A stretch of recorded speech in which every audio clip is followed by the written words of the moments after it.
and welcome back to Robinsunne Art Studio. My name is Robinsunne. Please do like and share and subscribe and comment on this video. Thank you very much. So after the complete thrill of successfully tearing up black and white embroidered paper, a paper version of a black and white embroidery last week, I got to thinking more about journals, and I got to thinking about making papers that if I folded them in half, I would have lined papers and I could use them as journaling pages. So before I start sewing, which I definitely want to do, let me show you how I set this up. First of all, on the back, I took a piece of cardstock and laid it down, and I drew just with pencil on the back the shape of the cardstock. And then I took just some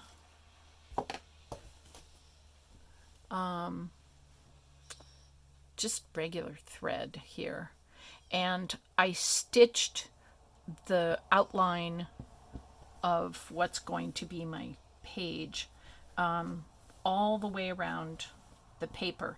And I'm doing this on the back because I can't find a way to mark on the white felt so that it shows up for as long as I need it, but then it goes away.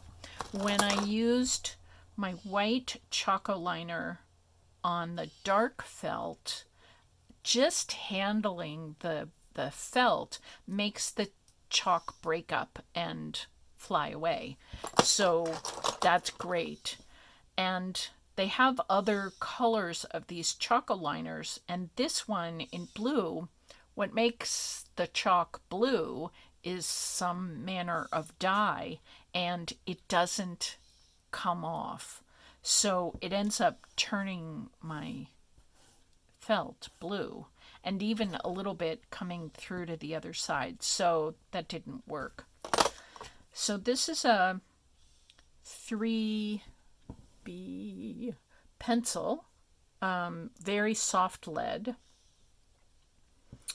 And that seems to be working really well. So I drew out my lines. I got a ruler that I can see through. And these are 1/2-inch lines. So I can draw a line and set it up at 1/2 inch and then draw the next line up. So that works out really well. And the benefit of using the pencil is that it's not going through to the other side, which is perfect. And the only thing is I need to somehow, when I'm sewing on the correct side, I need to know where I'm going. And I have found that taking another thread, whatever color, I happen to have some pale blue in a needle, so I've been using that. So I just made a running stitch. There isn't a knot here at the end, and I just followed the line here. So I will show you. So I come up here, and on the back it really starts very close. So I'm going to pull the thread a little so that it disappears. But on this side, so I'm finishing up the stitch in the row below and then coming up here to start, this is all back stitch, to start a new line of back stitch.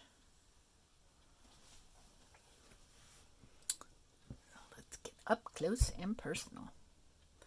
It's really important to keep my eye on where I'm going, because it's easy to kind of wiggle. So I go one ahead just to get started. So I make a stitch and then go down and come up one ahead. Then I go back to the empty space and come up one stitch length and two stitch lengths. There, I think you can see that. I love backstitch. It's extremely meditative. Just the rhythm. I know I've talked about this before. There's a brain science reason why this is sort of like meditation.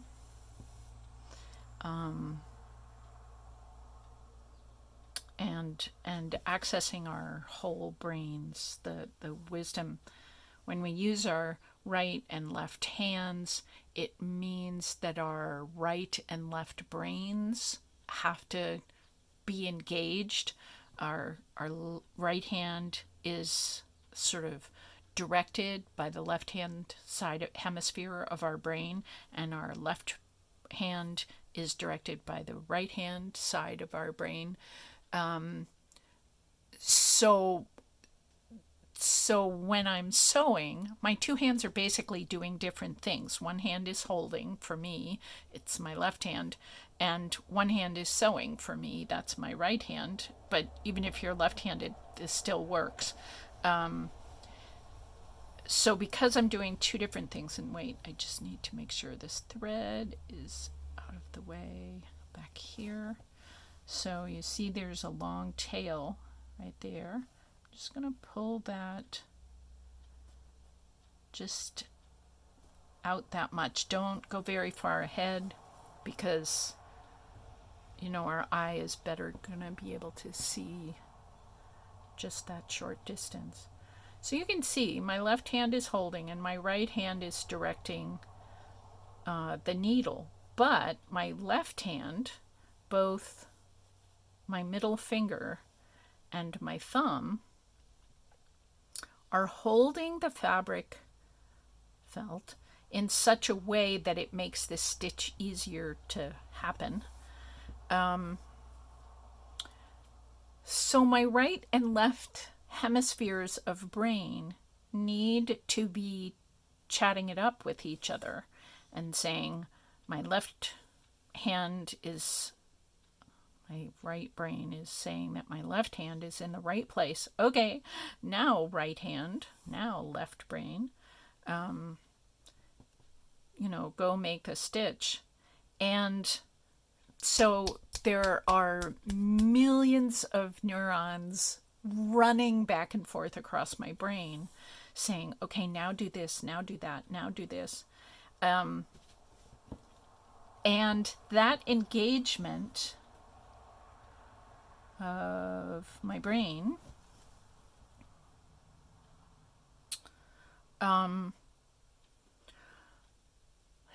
it's kind of like the energy of the neurons doing their little neuron thing bump into other pieces of information that the two hemispheres of my brain have. Now, hemispheres, and I wish I could cite lots of places for you to go read this, but you can probably just Google brain hemispheres or something and come up with most of this information. But the two hemispheres of our brains remember things. They're sort of focused on things, and they remember things in different ways. The left hand hemisphere of our brain is more apt to remember spatial differences, like how close am I to anything in the room, anything in where I am. How close am I? How close are things to each other? What is the light coming into my room from the window doing? What is what things are happening around me? What sounds are happening? All that stuff. So you're seeing that I'm having to stop and pull this thread often, like every 2 stitches, which is less meditative, but it also keeps these lines straight for me to just keep coming back and coming back. So anyway, the 2 hemispheres of our brains, remember, sort of kind of in different ways. They remember the same event, but different pieces of information are being picked up. So somebody bakes a loaf of bread and you're smelling it and you're noticing the emotions in the people around you, and you're noticing the sunlight coming through the window or whatever. Yeah. How far is my hand from the hot oven? All that stuff, And the different sides of our brain pick that stuff up differently, that information. And then when I'm sitting sewing, and the neurons in my brain are telling my fingers what to do, they're also bumping into past pieces of information, or they're sort of whizzing by. So if there is something that's unsettled in my thinking, like, oh, that interaction with a person, or what am I going to do about this, that, or the other thing that needs to get fixed in my house, in my car, in my whatever. So if there's some place where there's some question going on, all right, I'm going to take this out and hope I'm doing the right thing. That information a little bit in my, I'm not a scientist, I don't really know any of these things, I just am an artist, and for years I've been watching stuff happen in my mind and in my heart and soul when I sew. And with the little bit of reading I've done on brain science, this is what I've come up with. So to me, it seems like if something's unsettled in my life, it's a little bit floating around. So if neurons are busy passing information back and forth about what I'm supposed to be doing with my fingers while I sew, they might stumble across a piece of information that hasn't kind of settled down into memory, or that isn't happy where it is in memory. And so it'll pick it up and toss that back and forth too. And if it's something unsettled on one side of the brain, the other side of the brain has that same memory, but in a kind of sort of different way. And so it says, oh, you're thinking about that. Well, I remember this about it. And then we start putting together pieces of information, and then we get really smart, and our heart and soul begins to figure stuff out, along with the wonderful qualities of having a human brain. And in my experience, when we sew, and you can ask a lot of people who are knitters and sewers and woodworkers and all of it, when we do this work, we figure stuff out. We come up with answers. Oh, that's the house I'm supposed to buy. Whatever. Oh, what are we doing here? I'm going to go up here and start sewing on one of these long lines. I wanted to make a break around this central square. Oh, by the way, I didn't really talk about this. This central square, I saw something a little bit like it on Pinterest.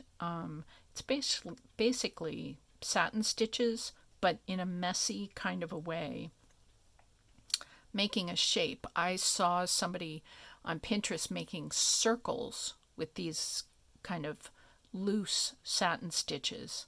And I thought, what would happen if I did a rectangle and I used different colors? This is a little couching right there. And then I was thinking about where to put these lines, and I decided to not put a line right next to the squares so that, well, basically if you're writing like this, you have plenty of room to write. And if there was a line right there, you'd have to use minuscule writing. Yeah, so I'm just leaving a space, which you can see here. There's a space I blocked off there and there.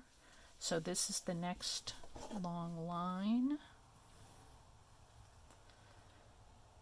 I'm going to leave a little bit of a tail there.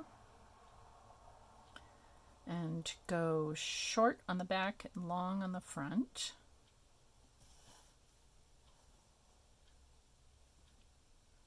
Short, long, short, long. Yeah, so anyway, we feel better when we do this stitching, and in my experience with things like EMDR and, I don't know, reading various books by various people, this is what happens. Unsettled information, because our brains are tossing information back and forth just to get your hands to make the stitches correctly.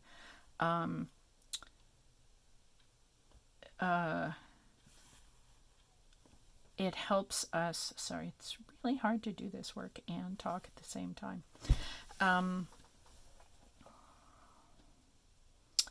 Yeah, while our brain is tossing information back and forth across the corpus callosum, which is the center part between the two hemispheres of our brain, the hemispheres end up picking up random pieces of information and tossing that back and forth too. And our brains, because we're so amazing as physical creatures, takes those pieces of information, and it's kind of like using a sifter, you know, it kind of matches stuff up. It's like playing a game of matching cards or something. It's like sifting the information. It's like having a supercomputer toss through the information and come up with related objects. Yeah, it's just the coolest thing. And we end up feeling better at the end of it. I mean, what can I say? We just end up feeling better at the end of it. So, and the thing that's really cool about this is you can be a super fabulous knitter, which is lovely, or embroideress. Trying to pull this thread through a little to get me going.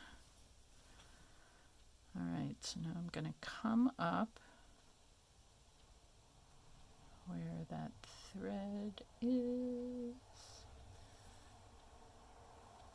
and start some more back stitching. Yeah, so it's really, I like that supercomputer. What is that? An analogy, I think.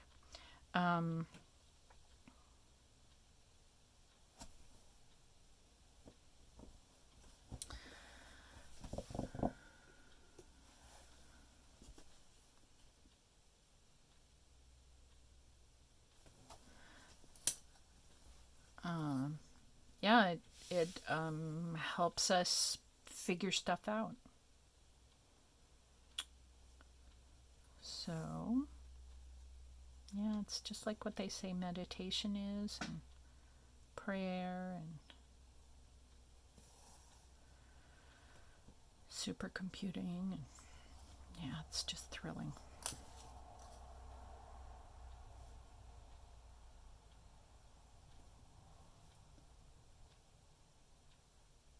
I'm going to pull it from back here so that I don't get a tail that I can catch while I'm stitching the back stitch.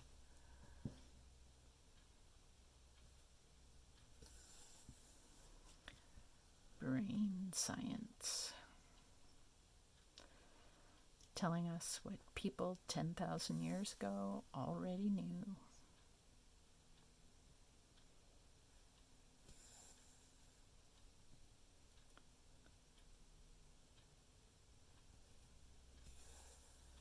And so a person just stitches.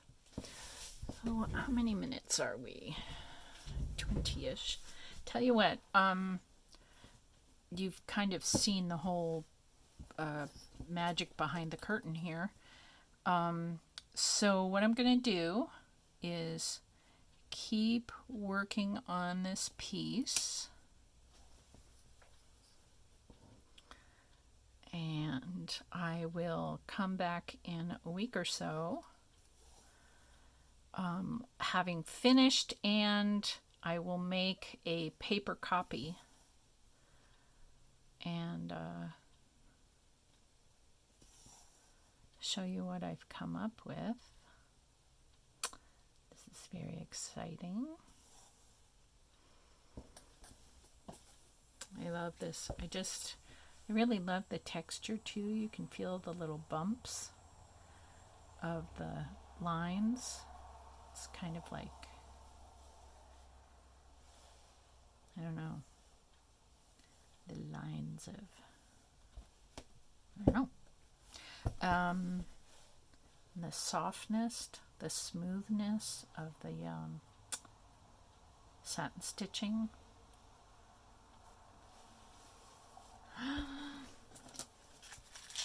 So I wish for all of us to have great delight in our amazing brains, and give them lots of quiet time to do what it is that they do. When our brains are, I don't know, being their most clever selves. I wish you great peace, and that your brain has lots of time to figure stuff out for you, and that we all get to go on and do great things with all this clarity that we're getting. All right, have a good week. I'll see you next week.